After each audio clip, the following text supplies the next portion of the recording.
Gaius Julius Caesar de Bello Gallico, episode 31. Ex opido pons ad Helvetios pertinet, a labrogibus sese vel persuasurdos, quod non dum bono animo in populum Romanum viderentur, existemabant vel vi coacturos ut per suos fines eos irdere paterentur.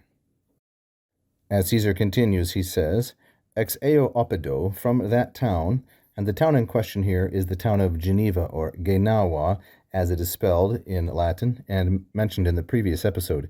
From that town, a bridge, pons, extends to the Helvetians, ad Helvetios pertinet. These are the Swiss. So pons is our subject in the masculine singular and nominative. The verb is pertinet, which is a second conjugation verb, pertineo, pertinere, like so, used with the preposition ad, and Helvetios, masculine, plural, and accusative. As the next sentence begins, Caesar starts it with alabrogibus, which is masculine, plural, and dative. This is going to be patterning with the verb persuasuros, or the verbal, which actually is persuasuros esse, because what we have here is oratio obliqua, indirect statement. The main verb is existimabant.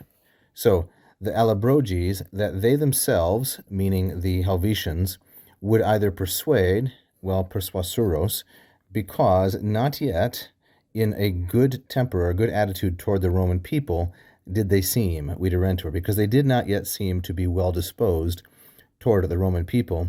The Helvetians, existimabant, they were thinking, sese persuasuros, that they would either persuade the alabroges or coacturos, and this of course also has esse implicit with it because existimabant is introducing oratio obliqua.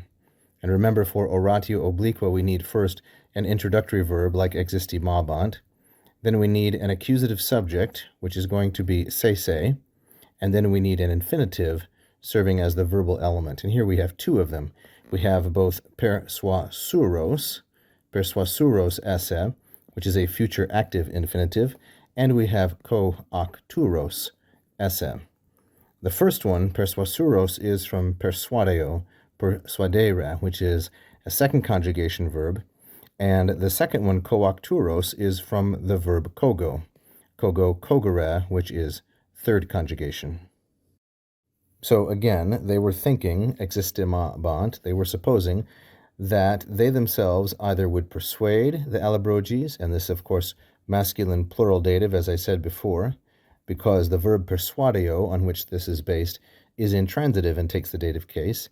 They would either persuade the alabroges, and then we have this subordinate clause, with the subjunctive here in the relative clause, as is common within indirect statement, or, well, so we have these two well statements, or they would compel them, coacturos, by violence, by force. We here is a feminine singular and ablative. It's the ablative of the irregular third declension noun vis, which is feminine.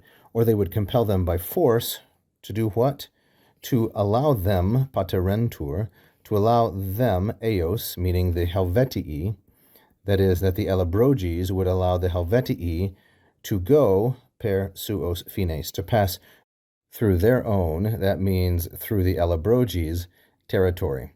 So the subject of paterentur is the alabroges, who they would compel by force. The Helvetians would, if they could not, persuade them, and so allow them, meaning the Helvetians, to pass through their own, that is the alabroges, territory. So in the first sentence, the main verb pertinet is in the final position, the terminal position. In the second sentence, the main verb existimabant is in the medial position. It's almost in the numerical center, which is where Latin prefers to find it. And then viderentur is at the end of its subordinate clause, and paterentur at the end of its subordinate clause. This, of course, is from patior, pati, third conjugation deponent verb, io verb, like so. Perhaps it's worth noting that we could take a bono animo, here the masculine, because animus is masculine, the masculine singular ablative, and I would take this as an ablative of description. Here we have a nice picture of some terraced vineyards in modern-day France where the alabroges once lived. Thank you for watching. I hope you enjoyed that free lesson. Please like and subscribe, hit the bell. You can also become a patron at patreon.com/LatinPerDiem. And if you really loved it, you can leave a tip right here as a super fan. Thank you so much.